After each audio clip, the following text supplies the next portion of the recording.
김용대 목사님, 제가 형님으로 그렇게 존경하는 목사님이십니다. 제가 이곳에 또 초대되어서 또 하나님 말씀을 대언할 수 있게 되어서 또 감사하게 생각이 되어집니다. 어떤 할머니가 예수를 믿고 이제 세례를 받게 되었습니다. 세례를 받는 것은 좋은데 이제 세례 받기 전에 공부를 해야 하고 또 받기 전에 문답을 해야 하는 것이 참 문제였습니다. 이분은 글도 모르고 또 무엇을 들어도 금방 잊어버리는 그런 분이셨습니다. 그래서 다행스럽게 믿음이 좋은 며느리가 있어서 며느리가 시어머니를 세례 문답 공부를 부지런히 시킵니다. 그리고 물어보면은 또 아무것도 대답할 수가 없는 것이에요. 그래서 며느리는 하는 수 없이 가장 중요한 것, 이 한 가지만큼은 절대로 잊어버리지 말고 이것만큼은 어머니께서 꼭 대답하셔야 합니다 하는 것이었습니다. 그리고 이렇게 질문했습니다. 예수님께서 누구의 죄 때문에 십자가에 죽으셨습니까? 그 답은 내 죄 때문에 십자가에서 죽으셨습니다. 이렇게 대답하면 되는 것입니다. 이 시어머니는 며느리가 가르쳐준 대로 그 말만큼은 정확하게 대답할 수 있었어요. 며느리가 물어봅니다. 누구의 죄 때문에 예수님이 십자가에 죽으셨습니까? 내 죄 때문에 예수님이 십자가에서 죽으셨습니다. 드디어 세례 문답 시간이 되었습니다. 목사님이 여러 가지 질문을 하시는데 전혀 대답하지 못하셔요. 그래서 목사님은 하는 수 없이 할머니 이것만큼은 할머니가 꼭 대답하셔야만이 세례를 받을 수가 있습니다. 이렇게 말씀하시면서 며느리가 그렇게 강조해 주었던 예수님께서 누구의 죄 때문에 십자가에 죽으셨습니까? 라는 이런 질문이었습니다. 그랬더니 이 할머니가 이렇게 대답합니다. 예, 그거 제가 잘 알죠. 우리 며느리의 죄 때문에 십자가에서 죽으셨습니다. 그렇습니다. 우리가 신앙생활을 하면서 가장 불행하고 안타까운 것은 내가 믿는 하나님, 내가 믿는 예수님이 누구신가? 그것을 모르고 신앙생활하는 사람들이 있다는 것입니다. 분명히 교회에 나오면서 많은 성도들 앞에 하나님의 살아계심을 체험했다는 이런 간증들 듣고 하나님이 기도 응답하시는 이런 간증들을 듣고 하나님이 역사하시는 이런 일들을 분명히 많이 듣습니다. 그런데 중요한 것은 내가 다른 사람의 하나님이 아니라 내가 만난 하나님, 내가 믿는 하나님이 어떤 분이신가 모르고 그저 지식적으로만 알고 있는 성도들이 참 많이 있습니다. 하나님은 오늘도 분명히 역사하고 계시는데 하나님은 분명히 살아계시고 우리의 인생 가운데 분명히 우리의 삶을 간섭하시고 계시다는 것을 주변 사람들은 다 이야기합니다. 그런데 나는 그런 고백을 전혀 할 수가 없고 그저 지식적인 그런 신앙뿐이라는 것이지요. 이런 사람의 신앙생활은 참으로 불행하지요. 사랑하는 성도 여러분, 우리가 예수 믿게 되었다는 것, 이 얼마나 크고 놀라우며 축복된 일인지 아십니까? 제가 아까 피택자 강의하면서 맨 처음 그렇게 이야기했습니다. 성도들로부터 내가 피택 받았다는 것이 얼마나 영광스러운 일인가 여러분 아십니까? 여러분, 우리가 예수 믿고 하나님의 자녀가 되었다는 것이 얼마나 영광스러운 일이고 축복된 일인가 여러분 아십니까? 아마 모르실 것입니다. 우리가 안다고 하는 것은 100분의 1, 아니 10,000분의 1도 안 되는 것이에요. 우리가 예수님을 믿는 것이 왜 대단한 일일까요? 우리가 하나님을 믿는 것이 왜 엄청난 축복일까요? 천지 만물을 창조하신 하나님이 나의 힘이 되시고 나의 구원이 되신다고 우리는 말할 수 있고 찬송할 수 있기 때문에 그렇습니다. 또 그렇게 말할 수 있는 사람은 세상에 우리 말고는 이 세상에 아무도 없어요. 하나님은 나의 힘이 되시고 나의 구원이 되신다, 이렇게 말할 수 있는 사람이 우리 예수 믿는 사람들 말고 누가 있겠습니까? 아무도 없는 것이에요. 온 우주를 창조하셨을 뿐만 아니라 그 우주를 주관하시고 우리 인생의 생사화복을 주관하시며 아무도 접근할 수 없는 거룩하신 하나님, 전지전능하신 그 하나님을 바울이 고백했던 것처럼 아바, 아버지, 우리식으로 말하면은 아빠, 이렇게 부르면서 그 하나님이 나에게 능력이 되어주신다, 그 하나님이 나에게 구원이 되어주신다, 그 하나님을 나는 오늘도 찬송하며 살리라, 이렇게 말할 수 있는 사람이 세상에 우리 말고 또 누가 있겠습니까? 그러니 저와 여러분들은 참으로 행복한 사람이고 참으로 복받은 사람인 것입니다. 그러므로 우리가 얼마나 복받은 사람들입니까? 얼마나 대단한 존재들입니까? 우리가 이것을 알아야 돼요. 내가 예수 믿는 것이 얼마나 축복된 일인가를 우리는 알아야 하는 것이지요. 사랑하는 성도 여러분, 누구든지 예수를 믿으면 의인인 줄로 믿습니다. 내가 죄가 없어서가 아닙니다. 우리의 죄를 하나님은 십자가의 보혈을 통하여 다 씻어버리시고 너는 내 아들이야, 너는 내 딸이야, 하나님이 그렇게 불러주시는 것입니다. 그래서 저와 여러분들은 의인이 되는 것입니다. 하나님의 자녀이기 때문에 우리는 의인입니다. 그래서 예수 믿는 사람들이 사는 그런 가정은 의인의 장막이 되어지는 것입니다. 가정에 죄가 없어서가 아닙니다.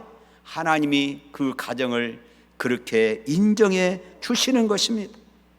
그러므로 이 의인이 된 사람에게와 의인의 가정이 된 집에는 하나님께서 능력이 되어주시고 하나님께서 구원이 되어주시고 하나님께서 찬송이 되어주신 줄로 믿습니다. 할렐루야. 우리가 믿고 열심히 기도하면서 우리가 하나님의 말씀을 붙들고 그 말씀을 붙들고 우리가 순종하면 그 사람은 이제 의인의 가정이 되어지는 것입니다. 그 가정은 의인의 장막이 되는 것입니다. 세상에 어디 그런 가정이 있습니까? 나는 한 것도 없는데 내가 예수님을 믿기만 하면은 하나님은 우리의 가정을 의인의 가정으로 그렇게 불러주시고 하나님의 권능의 손으로 우리의 가정을 붙잡고 계신다고 하니 이런 복이 어디 있겠습니까? 아무나 하나님을 나의 능력이라고 말한다고 해서 실제로 하나님께서 그의 능력이 되시는 것이 아닙니다. 아무나 자기 가정을 의인의 가정이라고 이렇게 말한다고 해서 실제로 그 가정이 의인의 장막이 되는 것이 아닙니다. 하나님이 인정해 주셔야 하는 줄로 믿습니다. 그런데 우리는 예수 믿고 의인이 되었고 그래서 우리의 가정은 의인의 장막이 되어진 것입니다. 그래서 우리는 자신 있게 이렇게 찬양할 수 있죠. 예수는 나의 힘이요 내 생명 되시니. 우리는 자신 있게 이렇게 찬양할 수 있어요.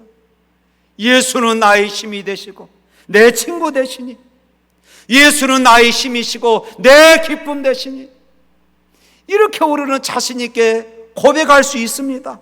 그렇습니다. 우리는 하나님이 나의 능력이고 나의 찬송이시고 그리고 나의 구원이 되셨다고 마음 놓고 자신 있게 말할 수 있습니다. 그러니 오늘 저와 여러분이 얼마나 복받은 사람입니까? 이 사실을 여러분 믿으십니까? 이 사실을 여러분 믿고 인정하신다면은 이렇게 따라해 보시기를 바랍니다. 옆 사람의 얼굴을 보고 당신은 정말 대단한 사람입니다. 다시 한번 옆 사람 얼굴을 보며 당신은 정말로 대단한 사람입니다. 이번에는 이렇게 따라 하십시오. 그런 엄청난 복을 받고서 시침이 떼십니까? 따라해 보세요. 그런 엄청난 복을 받고서 시침이 떼십니까? 네. 또 한번 한턱 내시지요. 다 한턱을 내십시오. 오늘 본문에서 다윗이 그랬습니다. 오늘 본문에서 다윗이 하나님을 그렇게 믿었어요. 오늘 본문에서 다윗이 하나님을 그렇게 고백했어요. 야, 나는 대단한 사람이구나. 나는 복받은 사람이구나. 다윗이 이렇게 고백한 것입니다. 하나님은 나의 능력이라고 소리쳤습니다. 하나님은 나의 힘이 되신다고 소리쳤습니다. 하나님은 나의 구원이 되시고 하나님은 나의 찬송이 되신다고 그렇게 고백하고 있습니다. 의인의 장막에는 기쁜 소리, 구원의 소리가 있으며 여호와의 오른손이 권능을 베푸시며 여호와의 오른손이 높이 들렸으며 여호와의 오른손이 권능을 베푸시는도다.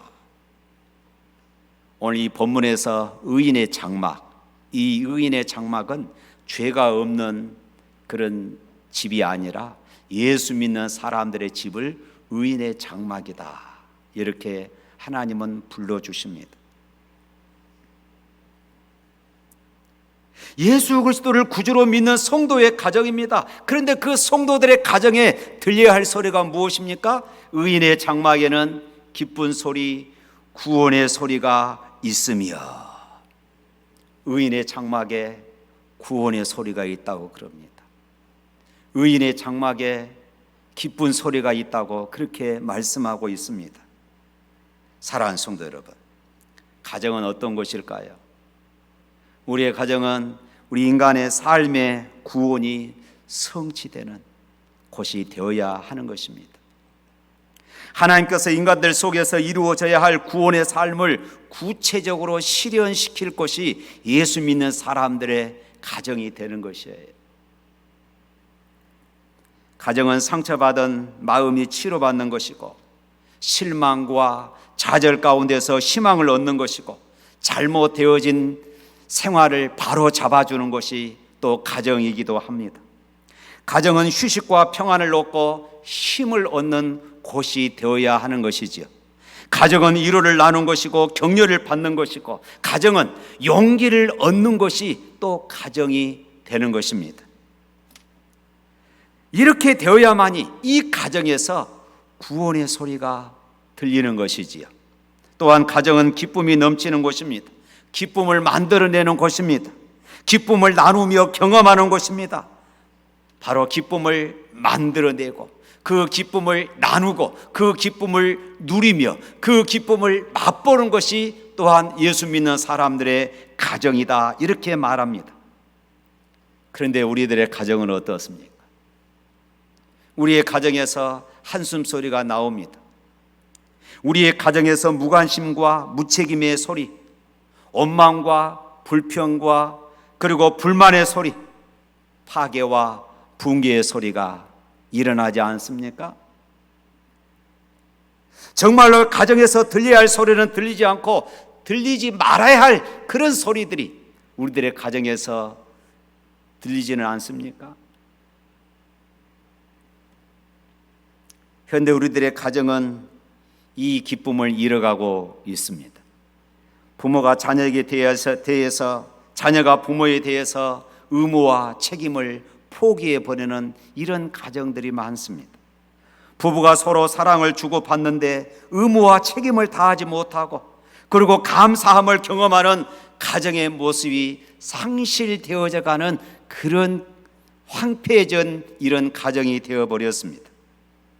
직장에서 돌아온 남편이자 아빠는 TV와 그리고 신문만 바라봅니다. 아이들은 각종 학원을 다니느라 숙제에 바빠졌습니다. 부인은 남편에게 돈 벌어지 않는다는 불평하고 자기 자식을 자신의 욕구 대상으로 무엇에나 1등해야 한다는데 내몰아치고 있는 것이 오늘 현대인의 가정입니다.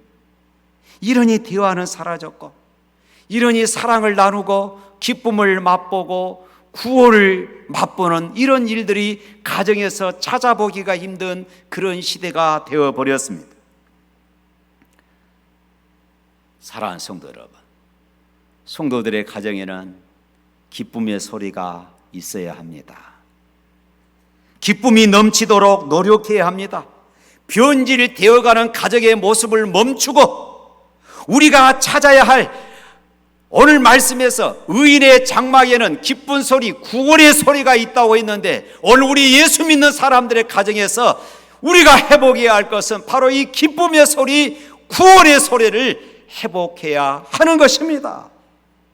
가정의 본래 모습을 찾아야 합니다.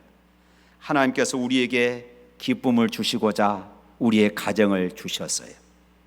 그러기에 가정은 기쁜 소리가 들리는 곳이 되어야 합니다. 어떤 성도가 앵무새 2마리를 샀습니다. 앵무새 2마리를 사와서 하나는 목사님께 드리고 하나는 자기 집에 가서 키웠습니다. 그렇게 해서 자기 집 새와 그리고 목사님 집의 새를 그렇게 따로따로 키우게 되었어요. 그런데 어느 날 목사님 집에 갔더니 자기가 주었던 그 앵무새가 자기를 보자마자 이렇게 인사하는 것이에요. 기도합시다, 기도합시다, 그러는 것입니다. 이 집사님이 깜짝 놀랐습니다. 세상에, 목사님 집에 이 새는 참으로 새도 경건하구나, 새도 거룩하구나. 그런데 자기 집에 딱 다시 들어왔어요. 그랬더니 자기 집 새는 키스합시다, 키스합시다, 그러는 것이에요. 그래서 안 되겠다 싶어서 이 집사님이 자기 집 새를 목사님 댁에다가 맡겨서 우리 집 새를 좀 교육시켜야 되겠다. 목사님 집에서 키우는 새처럼 기도합시다, 기도합시다, 그러면 참 좋을 것인데. 그리고 그 앵무새를 가지고 목사님 사택에 들어갔습니다. 보자마자 목사님 집에서 기르는 앵무새가 그렇게 말합니다. 기도합시다, 기도합시다, 그러는 것이에요. 그랬더니 이 집사님이 가져온 앵무새가 키스합시다, 키스합시다, 그러는 것입니다. 그랬더니 이 목사님 집에서 기르는 앵무새가 하는 말이 응답받았습니다, 응답받았습니다, 그러는 것입니다. 무슨 말을 하고 싶으냐? 신앙생활의 핵심은 기쁨입니다. 혹시 여러분들의 가정에 기쁨을 잃어가고 있지는 않습니까? 가장 영적인 삶은 환경 때문이 아니라 하나님 때문에 기뻐하는 가정을 이루는 것입니다. 왜일까요? 오늘 성경에서 그 해답을 말하고 있습니다. 여호와의 권능의 손이 함께 하시기 때문입니다. 할렐루야. 제가 이것 때문에 그런가 아멘 소리가 크게 안 들려요. 사랑하는 성도 여러분, 이 시간 여러분 이 말씀을 들으면서 곰곰이 한번 그림으로 한번 그려보십시오. 여러분들의 머리 생각에 그림으로 한번 그려보세요. 하나님의 오른손이 우리 집을 붙잡고 계신다. 하나님의 권능의 손이 우리의 가정을 붙잡고 계신다. 내가 지켜줄 수 없고 내가 보호해 줄 수 없는 우리 자녀들, 하나님이 그 자녀들을 오른손으로 붙잡고 계신다. 밤낮 없이 하나님의 오른손으로 우리의 가정을 붙들고 계신다. 이 얼마나 영광스러운 일입니까? 여러분 한번 상상해 보십시오. 우리가 이 사실을 말씀을 통해서 확인하고 믿는다면은 어지간한 힘든 일, 어지간한 고난, 어지간한 환난들 우리가 만나도 주저앉지 않습니다. 주저앉았다가도 벌떡 일어서는 것이에요. 왜요? 하나님의 능력의 손이 우리 가정을 붙잡고 있다는 이 말씀을 확신하기 때문에 그렇습니다. 다윗이 그랬거든요. 우리 예수 믿는 사람은 그렇게 호락호락하게 쓰러지는 존재가 아닙니다. 세상 사람들이 보기에는 보잘것도 없고 배운 것도 없고 그렇지만은, 남들이 보기에는 성공하지 못한 사람일지 모르지만은, 남들이 보기에는 그렇게 대단하게 살지 못하는 초라한 집인지도 모릅니다. 그러나 기억하십시오. 하나님은 예수 믿는 저와 여러분들을 엄청난 존재로 여기고 계십니다. 그렇기 때문에 오른손을 들고, 오른손이라는 말은 능력이라는 말이에요. 그래서 하나님의 능력의 손으로 자기 백성들의 가정을 붙잡으시고 지켜주시는 것입니다. 그리고 그 백성들이 신음하면 그 신음소리까지 들으시고 응답하여 주신 줄로 믿습니다. 사랑하는 성도 여러분, 세상 사람에게는 초라하게 보여도 우리 예수 믿는 사람들은 절대로 만만한 존재가 아니에요. 그러므로 바울이 말한 것처럼 우리는 쓰러져도 다시 일어납니다. 거꾸로 됨을 당하여도 망하지 않습니다. 죽을 것 같아도 절대 죽지 않습니다. 왜요? 하나님의 오른손이 우리 위에 있기 때문입니다. 하나님의 능력의 손이 우리를 붙잡고 있기 때문입니다.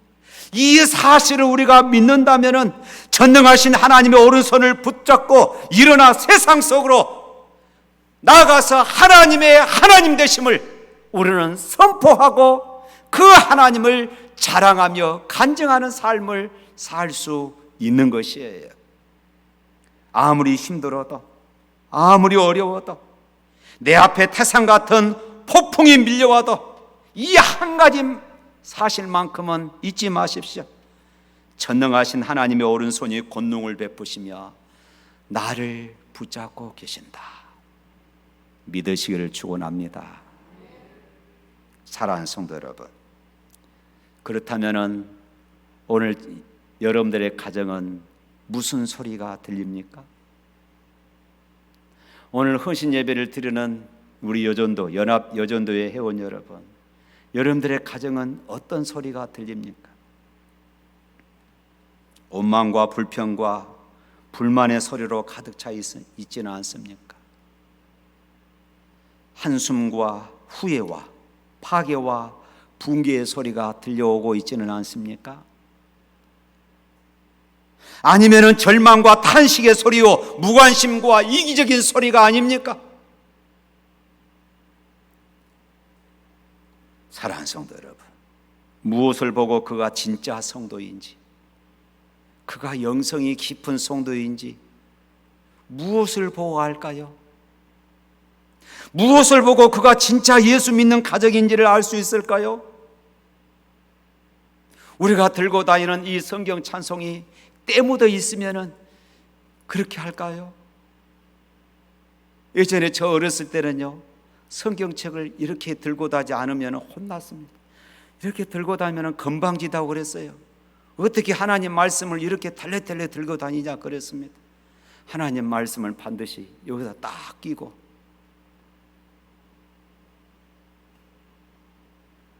그 사람이 진짜 예수를 믿는 사람일까요? 안 그러면 기도할 때마다 주여 하면서 떨리는 소리로 하나님을 부르는 그 사람일까요? 그렇지 않습니다. 진짜 신앙의 표지는 때 묻은 성경책이 아닙니다. 진짜로 신앙의 표지는, 성경은 기쁨이라 이렇게 말씀합니다. 그래서 바울은 빌립보에서 그랬잖아요. 항상 기뻐하라. 항상 기뻐하라. 왜 그럴까요? 어떤 환경 속에서도 하나님의 권능의 손이 나를 붙잡고 있음을 확신하기 때문에 그렇습니다. 어떤 환경 속에서도 하나님이 우리의 가정을 붙잡고 계심을 확신하기 때문에 그렇습니다. 그래서 기쁨은 성도의 진정한 모습입니다. 기쁨은 예수 믿는 가정의 참 모습입니다. 성도의 삶은 언제나 기뻐함을 특징으로 나타나고 있습니다.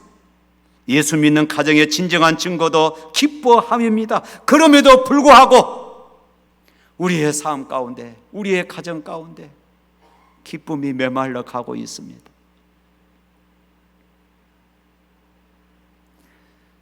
그렇다면 우리의 가정에는 무엇인가 문제가 있다는 것이에요. 무엇인가 문제가 있다는 것이에요. 내가 분명히 하나님을 믿는 사람이고 예수 안에 참 생명을 소유한 사람이고 천국의 소망을 가진 사람임에도 불구하고 내가 있는 주변이 냉랭하고 내가 있는 가정이 삭막하다면 그것은 무엇인가 나에게 문제가 있다는 것이에요. 안 그렇습니까? 하나님을 잘 믿는 사람일수록 사랑이 참 많습니다. 예수님을 잘 믿는 성도일수록 마음이 늘 즐겁습니다. 자유가 있고 여유가 있으며 관용이 있습니다. 천국의 소망에 가득 찬 성도일수록 입술의 찬송이 마르지 않습니다. 뿐만 아니라 예수님을 잘 믿는 사람일수록 내게 채워진 사랑이 크고 내게 부어진 그 은혜가 깊어요. 아주 깊습니다. 그런데 문제는 나로부터 그 은혜가 흘러나가지 않는 것이 문제인 것입니다. 안으로부터 밖으로 향하여 나 중심으로부터 상대방을 향하여 내 안에 있는 하나님의 은혜가, 내 안에 있는 하나님의 사랑이 흘러나가야 하는 것이죠. 그런데 나의 문이 굳게 닫혀져 있습니다. 철저하게 나 중심의 신앙생활을 하기 때문에 그렇습니다. 내가 제일이고 내가 먼저고 내 생각이 맞고 내 뜻대로 해야 하고 내 마음에 들어야 합니다. 교회 일하면서도 내 마음에 들어야 돼요. 내가 다른 사람이 하는 것을 양이 안 차합니다. 나름대로 신앙의 형식을 잘 갖추고 있는 사람에게 심각한 고민이 아닐 수가 없습니다. 예수님을 잘 믿는데 그 은혜가 흘러가지 않는 것입니다. 그렇게 주변이 냉랭하고 왜 내 주변이 나는 분명히 예수를 잘 믿는다고 하는데 내 주변은 냉랭하고 삭막할까요? 내가 변화되지 못하기 때문에 그렇습니다. 내가 주인 노릇하기 때문에 그렇습니다. 아직도 내가 십자가에 못 박히지 않았기 때문에 그렇습니다. 나의 삶이 온전히 하나님의 말씀에 성령의 지배를 받지 못하기 때문에 그렇습니다. 문제는 다른 곳에 있지 않아요. 바로 나 때문인 것입니다. 그래서 교회 안에서 누구보다도 봉사를 많이 합니다. 교회 안에서 누구보다도 기도 생활을 많이 해요. 그런데 그 사람의 옆에는 언제나 냉랭합니다. 그 사람이 봉사하면 봉사할수록 왜 상처받은 사람이 많은가 모르겠습니다. 그 사람이 봉사하면 봉사할수록 왜 주변에 문제들이 일어나는가 모르겠습니다. 내가 변화되지 않기 때문에 그래요. 하나님의 은혜로 봉사하는 것이 아니라 내 열심으로 봉사하기 때문에 그렇습니다. 사랑하는 성도 여러분, 우리가 구원받고 이만큼 신앙생활을 하고 또 집사가 되고 권사가 되고 장로가 되고 목사가 되었다고 해서 모든 것이 다 잘 되는 것은 아닙니다. 기대하는 대로 다 되어지는 것이 아닙니다. 얼마든지 잘못하는 일이 생기고 실수하는 일들이 생기며 때로는 실망하는 일들이 많이 일어날 수가 있어요. 그런데 우리는 그런 일들에 대해서 어떻게 반응합니까? 우리는 하나하나 지적하고 하나하나 지적하면서 책망하고 야단치고 그리고 정죄하고 우리는 판단합니다. 언제나 우리 앞에 모든 일들이 또 우리 앞에 모든 사람들이 실수하는 것을 용납하지 않습니다. 거기에 어떻게 기쁨이 일어나겠습니까? 그곳에 어떻게 평안이 일어날 수 있겠어요? 그러니까 이런 사람이 봉사하면 봉사할수록 문제가 더 커질 수밖에 없는 것입니다. 사랑하는 성도 여러분, 주님이 나를 용납하신 것처럼 우리의 가족들을 용납할 수 있기를 축복합니다. 주님이 나를 용납하신 것처럼 우리 성도들, 지체들을 용납할 수 있기를 주님의 이름으로 축복합니다. 주님이 십자가를 통하여 나를 사랑하신 것처럼 내 옆에 앉아있는 성도도 주님은 동일하게 사랑하시기 때문입니다. 주님이 나를 사랑하신 것처럼 주님이 우리의 가족들도 사랑하시기 때문에 그렇습니다.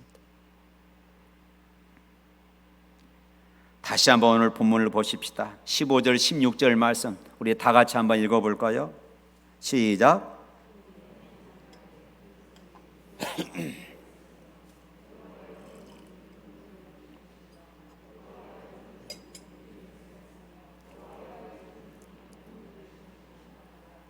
할렐루야.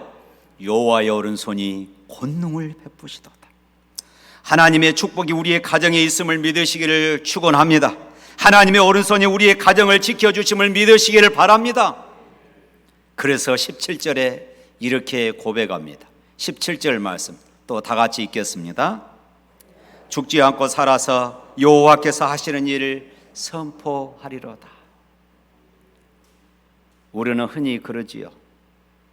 오복 가운데 하나가 수입니다. 장수하는 것. 장수가 오복 가운데 하나입니다. 오래 사는 것을 우리는 축복이라 이야기합니다. 그런데 여러분, 성경은 그렇지 않습니다. 무작정 오래 사는 것이 축복이 아니에요. 생각해 보십시오. 내가 오래 살았습니다. 오래 살고 있어요. 그런데 내 자녀들이 늘 자녀들끼리 다툽니다. 자녀들끼리 칼부림합니다. 그러면 그 어른들이 흔히 이런 말씀하시죠. 야, 내가 너무 오래 살아서 못 볼 것을 보고 있구나. 내가 빨리 죽었으면 좋을 것인데. 여러분, 이렇게 살면서 오래 사는 거 복일까요? 아닙니다. 이것은 복이 아니에요. 그런데 오늘 본문은 내가 죽지 않고 살아서 여호와께서 하신 일을 선포하리로다. 어떤 것이 복일까요? 우리가 예수 믿으면서 자녀들 위해서 기도합니다. 그런데 그 기도가 자녀들의 가정에서 열매로 응답으로 나타나는 것입니다. 자녀들의 입술에서는 엄마, 아빠가 나를 위해서 기도하니까 하나님께서 나에게 이런 복을 주셨어. 자랑하는 것입니다. 여러분, 그렇습니다. 그러니까 이 엄마, 아빠가 다른 사람들에게 자랑합니다. 간증합니다. 하나님께서 우리 자녀들에게 이런 복을 주셨어. 내가 하나님 앞에 엎드려 기도했더니 하나님이 우리 가정에 이런 복을 주셨어. 만나는 사람들마다 자랑해요. 이렇게 사는 것이 하나님의 축복입니다. 그래서 다윗이 그렇게 고백하죠. 내가 죽지 않고 살아서 여호와께서 하시는 일을 선포하리로다. 사랑하는 성도 여러분, 여러분들의 가정이 그런 가정 될 수 있기를 축원합니다. 여러분들의 자녀들 위해서 기도하는 그 기도가 자녀들의 가정에서 열매로 나타나고 응답이 나타나서, 그래서 여러분들의 입술을 통하여 살아계신 하나님, 전능하신 하나님, 응답하시는 하나님, 그 하나님을 자랑하면서 장수하시기를 축원합니다. 내가 죽지 않고 살아서 우리의 가정에 베푸시는 하나님의 구원과 은혜를 간증하며 살리라. 이것이 바로 성도의 진정한 축복인 것입니다. 예수 믿고 축복받아 간증 있는 가정, 이 얼마나 행복한 가정입니까? 그래서 제가 서론에 말씀드렸던 것처럼 우리는 대단한 사람들이에요. 예수 믿는 것이 그래서 대단한 것입니다. 여러분, 세상에 나가서 좀 실패했다 할지라도 기죽지 마세요. 세상 사람들보다 못났다고 해서 기죽지 마세요. 하나님은 우리를 그렇게 대단한 사람으로 여기고 계십니다. 하나님의 능력의 손으로 그래서 우리를 붙잡고 계셔요. 사랑하는 성도 여러분, 하나님의 축복이 우리의 가정에 있음을 믿으시기를 바랍니다. 하나님의 오른손이 우리의 가정을 지켜주심을 믿으시기를 바랍니다. 그래서 여러분의 가정에 한숨 소리, 불평 소리가 아니라 기쁜 소리, 구원의 소리가 있기를 축원합니다. 그리고 하늘의 소망뿐만 아니라 땅에서도 100배의 축복을 받으며 오래오래 사시면서 하나님의 살아계심을 내가 죽지 않고 살아서 여호와께서 행하시는 일들을 선포하리로다, 이런 간증 가운데 살아가는 여러분들 되시기를 주님의 이름으로 축원합니다. 기도하겠습니다. 좋으신 하나님, 그렇습니다. 우리가 예수 믿는 것이 얼마나 큰 복인 것을 몰랐습니다. 그래서 세상에서 조금 성공하지 못하면 기가 죽습니다. 세상 사람들 앞에 내놓을 것이 없으면 기가 죽습니다. 그러나 오늘 말씀에 다윗은 자신 있게 선포합니다. 하나님의 능력의 손, 하나님의 능력의 손이 우리의 가정을 붙들고 있기에 우리의 가정은 한숨소리, 절망의 소리가 아니라 기쁜 소리, 구원의 소리가 있노라고 자신 있게 고백하고 있습니다. 이 고백이 다윗의 고백이 아니라 오늘 우리의 고백이 되게 하여 주옵소서. 그리하여 내가 죽지 않고 살아서 여호와께서 행하시는 일을 선포하리로다. 찬양하는 우리 모두가 되게 하여 주옵소서. 예수님 이름으로 기도합니다. 아멘.